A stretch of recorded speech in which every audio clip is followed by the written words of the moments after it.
Big boss के घर में अभिनव और रुबीना को डांट पड़ी है। अभिनव और रुबीना के साथ जो राखी सावंत कर रही है उसको देखकर अब जैस्मीन भसीन ने एक खत रुबीना और अभिनव के नाम भेजा है। क्या लिखा है जैस्मीन ने उस खत में, हम आपको टीवी धमाका पर बताने जा रहे हैं। लेकिन अगर आपने हमारे चैनल को सब्सक्राइब नहीं किया तो सबसे पहले सब्सक्राइब कर लीजिए और बेल आइकॉन दबाना मत भूलिएगा।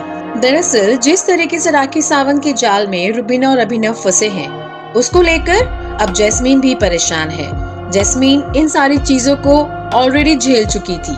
यहाँ तक कि अभिनव भी रुबीना को यह बताते हुए नजर आए थे कि देखो, राखी सावंत के चंगुल में राहुल महाजन और जैस्मीन भसीन भी आए थे, जिसके बाद वे घर से बेघर हो गए हैं। तुम राखी सावंत से दूर रहो। रुबीना भी ये कहती हुई नजर आई कि हाँ, मुझे पता है, लेकिन मैं क्या करूं? वे जिस तरह की हरकतें करती हैं, मैं कंट्रोल नहीं कर पाती।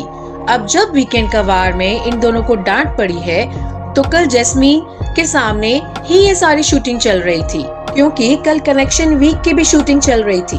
घर वालों की एंट्री सोमवार को दिखाई जाएगी, लेकिन जैस्मीन ने वहां मौजूद रहकर देखा कि कैसे राखी सावंत जो है खुश हो रही थी जब रुबीना और अभिनव को डांट पड़ रही थी, और जैस्मीन बाहर से ये सब कुछ देखकर जा रही है। ऐसे में उन्होंने सोमवार तक का इंतजार नहीं किया और एक खत रुबीना और अभिनव के नाम भेज ही दिया। और उस खत में उन्होंने रुबीना और अभिनव को लिखा है कि तुम लोग राखी सावंत के जाल में मत फंसो। तुम दोनों बहुत अच्छा गेम खेल रहे हो, सिर्फ और सिर्फ राखी से दूर रहो, उसकी बातों में मत आओ, उसकी चीजों पर रिएक्ट मत करो।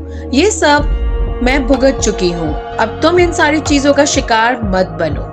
तो इस तरीके का खत जैस्मीन भसीन ने घर के अंदर भेजा है। जैसा कि आप सभी जानते हैं कि सोमवार को घर में इन सब की एंट्री हो जाएगी, लेकिन एक एक दिन भी भारी पड़ रहा है राखी सावंत के सामने आना अभिनव और रुबीना के लिए। उसी को देखते हुए जैस्मीन ने ये सलाह दोनों पति पत्नी को दी है और खत में सारी चीजें लिख दी हैं कि आप कैसे राखी सावंत से दूर रहें।